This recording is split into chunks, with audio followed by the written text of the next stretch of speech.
Have to delete one photo from multiple photos on your Instagram. So let's find it. Go to your profile, find the pictures that you have posted multiple photos. So let me take this. I have two photos and I need to delete one of that. So if you click on the three dots, here you can find edit.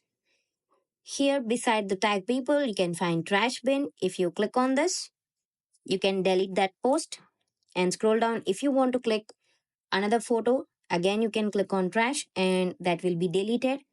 So if you click on delete, that will be deleted. And if you want to restore that, go to the recently deleted. Here you can go to the settings, your activity, recently deleted. And here you can see the post that you are recently deleted. From here, you can restore it again. This is how you can delete one photo from multiple photos on your Instagram.